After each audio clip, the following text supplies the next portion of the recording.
लंका विजय के बाद अयोध्या पहुंचे भगवान राम और माता सीता सहित चारों भाइयों का स्वागत अयोध्या वासियों ने जगमग दिवाली के साथ किया और खुशियां मनाई। 14 वर्ष वनवास के दौरान विषम परिस्थितियों में रहे भगवान राम को आज 56 प्रकार के व्यंजनों का भोग लगाकर उन्हें तृप्त करने के लिए सुबह से ही कनक भवन, हनुमान बाग, मणिराम छावनी, राम वल्लभ कुंज, झुनकी घाट सहित सदगुरु सदन मंदिरों में 56 प्रकार के व्यंजन बनाए गए, जिनकी महक से नगरी का वातावरण सुगंधित हो उठा। प्रथम आरती के बाद भगवान को व्यंजनों का भोग लगाकर प्रसाद भक्तों में वितरित किया जाता है। अन्नकूट महोत्सव में प्रसाद पाने के लिए देश विदेश के क्षेत्रों से आए श्रद्धालु पंक्तिबद्ध देखे गए। तो दिवाली के एक दूसरे दिन ही अन्नकूट महोत्सव होता है, किंतु इस वर्ष उदया तिथि के कारण दीपावली के तीसरे दिन संपन्न हो रहा है।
काम करी टप्पा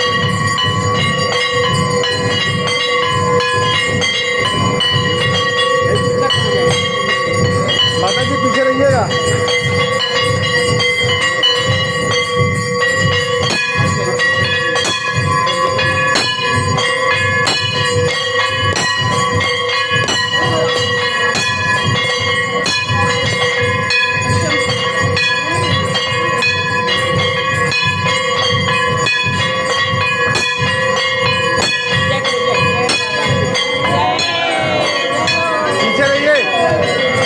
पीछे रहिए।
मान्यता ऐसा है कि जब भगवान प्रभु श्री रामचंद्र जी का वनवास हुआ 14 वर्ष के लिए, वे राजकुमार थे।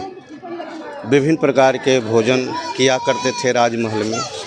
जब वनवास गए तो कंदमूल फल खा करके अपने जीवन को 14 वर्ष यापन किए, क्योंकि कैकेयी माता का वरदान था कि 14 वर्ष राम वनवासी।